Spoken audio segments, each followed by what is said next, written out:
JBNN keep you informed. I'm Michelle Jones. Before we get into the news, please remember to like, subscribe, leave a comment, and share the news with someone today. Now onto the news. Jamaicans in US illegally seeking to self-deport, says Ambassador Marks.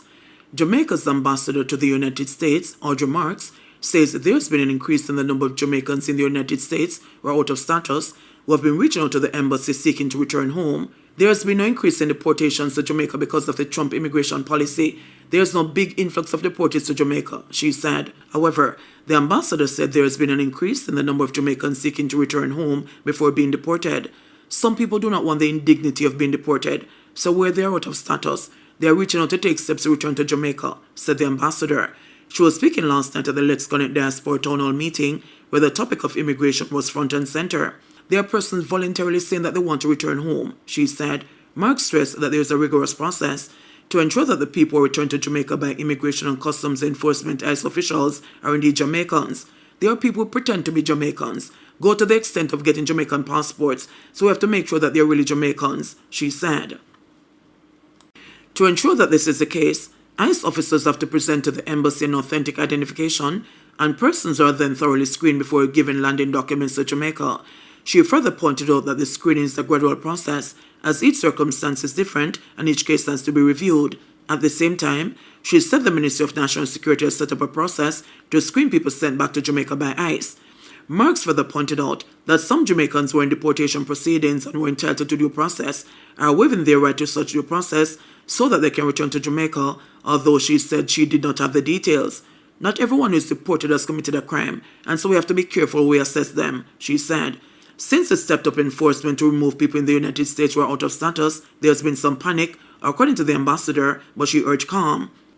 According to the ambassador, about 60% of Jamaicans who enter the United States legally but overstay are difficult to get on ICE's radar. The ambassador pointed out that Jamaicans who come in and are working, although out of status, and unable to regularize their status but want to live with dignity should be allowed to do so. Jamaican missions throughout the United States have a list of attorneys whom Jamaicans can contact for information, she said. At the same time, Zoom meetings are being held by various community groups as well as honorary consulates to educate people about their rights. Brooklyn Congresswoman Yvette Clarke, whose parents are Jamaican, has posted notices advising people of their rights should they be confronted by ICE officers. Jamaicans are also being advised to ensure that they have valid identification with them in the event they encounter ICE officers. Selector among two men facing gun-related charges. A selector is among two men charged with possession of a prohibited weapon and unauthorized possession of ammunition, following an incident at Tollgate, Clarendon on Monday, January 27. Charged are 22-year-old Javon Brown, otherwise called Pitbull of Willow Close, Portmore Pines, St. Catherine, and a 33-year-old Ricardo McKenzie, a selector of Tollgate, Clarendon. Reports from the Maple Police are that, at about 3:45 p.m., lawmen acting on information executed a search warrant at a house occupied by Brown and McKenzie. A .38 Taurus pistol containing 5 live rounds was found in a wardrobe in the bedroom occupied by McKenzie. Both men were subsequently arrested and taken into custody. On Tuesday, January 28, both men were jointly charged following a caution statement. They are scheduled to appear before the Clarendon Parish Court. Residents challenge reports that man killed by police had fired shots. Residents of Fort Stewart in Onoto Bay, St. Mary, are disputing a police report that a community member was shot and killed after opened fire at lawmen on duty Thursday night. The deceased has been identified as 27-year-old Joseph Williamson, otherwise called Ryder. According to the police, the Operational Support Team OST were on foot patrol in the community around 9:15 p.m. when 2 men attacked them, one of which shot at the officers. The police had returned fire, and Williamson was later discovered suffering from gunshot wounds. It was taken to the Onoto Bay Hospital where he was pronounced dead. The police say a 9mm Froja Taurus pistol with 3 live rounds was recovered from Williamson's body. The other man escaped, according to the report. However, members of the community have since dismissed the allegations that Williamson opened fire at officers. Right on a gunman has seen to the police because a curfew is in place and may run to go back in yard, one resident disclosed. Noting that Williamson had a matter before the courts, he said, the man have a case in a court, but the police them shoot him for mistaken identity and know them can't kill him, one innocent youth. Acting Superintendent of Police Anthony Wallace confirmed that Williams was previously charged for assault at common law after allegedly attacked the police during an operation where he was shot.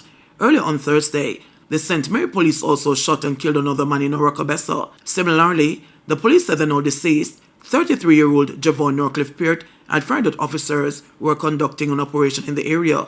The St. Mary police are investigating. Teen among two charged for Orange Street, Kingston murder. An 18-year-old man and a woman have been charged for the November 2024 shooting death of a man with whom they had a dispute. Tyson Smith of East Queen Street and a Johnny Porter, 18, of West Street, both in Kingston, have been charged in the killing of 28-year-old Siobhan Dawkins of Wild Street, also in Kingston.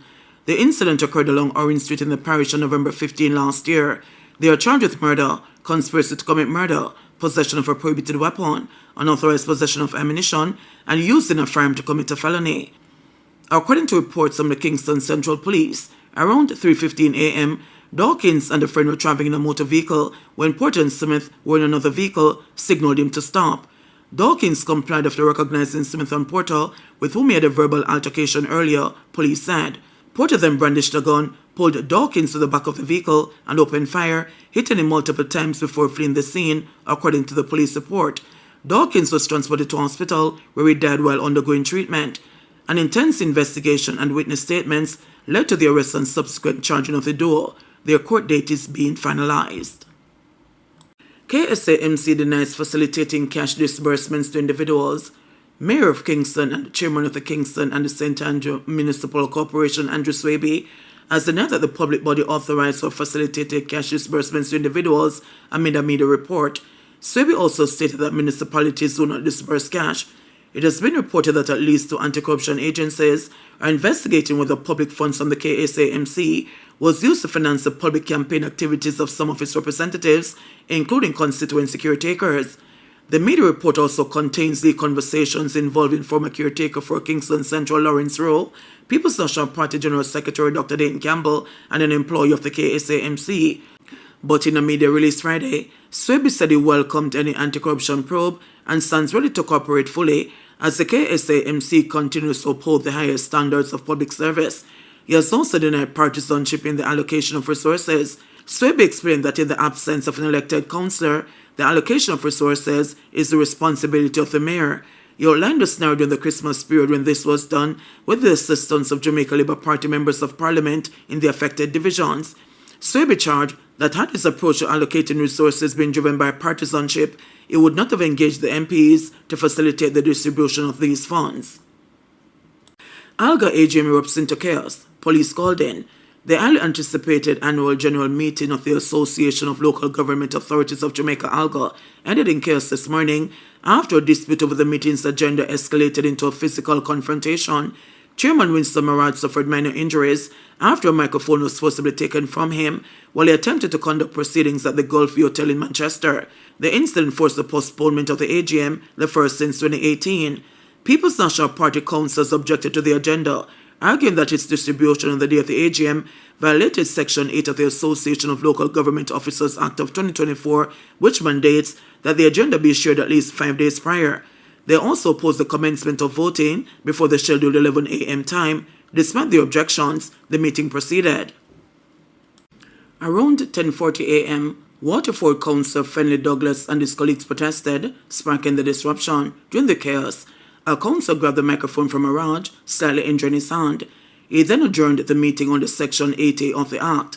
Jamaica Labour Party councillor Courtney Edwards, who was contesting the chairman's position, condemned the actions of the PMP councillors. This was a calculated action by the PMP councillors because they didn't have the numbers at the time when we were ready to vote, so they disrupted the meeting to buy time, Edwards said. I'm very concerned because the PMP, who claim to have authority and morality, have disgraced themselves and the municipal corporations they represent. The police were called in to restore order, but by then, councillors had already left the venue. Slikiana case delayed again due to incomplete file. Once again, the case against Rashawn Patterson, accused killer of social media personality Anika Townsend, otherwise called Slikiana, has been delayed, this time in the St. James Circuit Court on Friday because the file is incomplete. The court was told that an extraction report from the Jamaica Constabulary Forces Communication Forensic and the Cybercrime Unit, statements from a Justice of the Peace, and a chain of custody statement are currently outstanding from the file.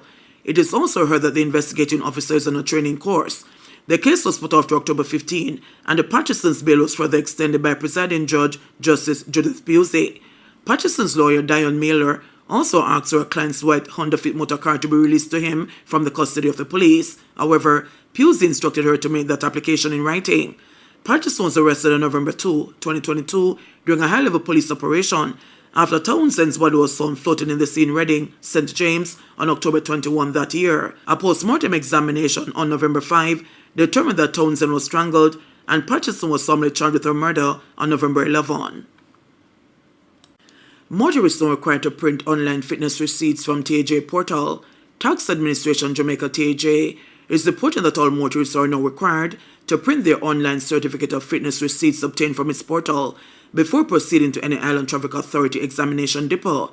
TAJ says this is to ensure a seamless process in issuing certificates of fitness and ensuring the accuracy of customers' unique receipt numbers.